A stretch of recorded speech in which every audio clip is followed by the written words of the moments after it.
रामायण की कहानी राम सेतु में गिलहरी का योगदान क्या है, इस कहानी के बारे में हम जानेंगे।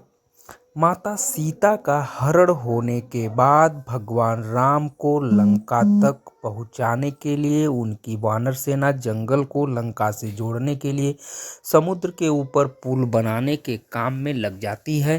पुल बनाने के लिए पत्थर पर भगवान श्री राम का नाम लिखकर पूरी सेना समुद्र में पत्थर डालती है। भगवान राम का नाम लिखे जाने की वजह से पत्थर समुद्र में डूबने के बजाय तैरने लगते हैं। यह सब देखकर सभी वानर काफी खुश होते हैं और तेजी से पुल बनाने के लिए पत्थर समुद्र में डालने लगते हैं।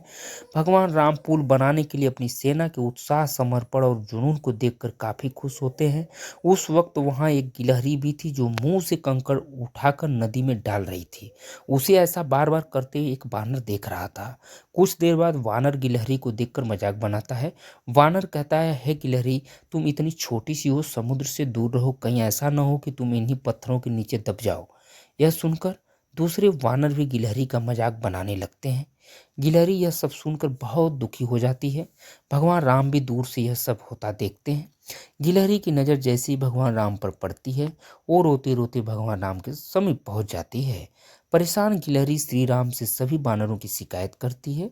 तब भगवान राम खड़े होते हैं और वानर सेना को दिखाते हैं कि गिलहरी ने जिन कंकड़ों व छोटे पत्थरों को फेंका था, वो कैसे बड़े पत्थरों को एक दूसरे से जोड़ने का काम कर रहे हैं। भगवान राम कहते हैं, अगर गिलहरी इन कंकड़ों को नहीं डालती तो तुम्हारे द्वारा फेंके गए सारे पत्थर इधर उधर बिखरे रहते। ये गिलहरी के द्वारा फेंके गए पत्थर ही है जो इन्हें आपस में जोड़े हुए हैं। पुल बनाने के लिए गिलहरी का योगदान भी वानर सेना के सदस्यों जैसा ही अमूल्य है। इतना सब कहकर भगवान राम बड़े ही प्यार से गिलहरी को अपने हाथों से उठाते हैं। फिर गिलहरी के कार्य की सराहना करते हुए श्री राम उसकी पीठ पर बड़े ही प्यार से हाथ फेरने लगते हैं। भगवान के हाथ फेरते ही गिलहरी के छोटे से शरीर पर उनकी उंगलियों के निशान बन जाते हैं।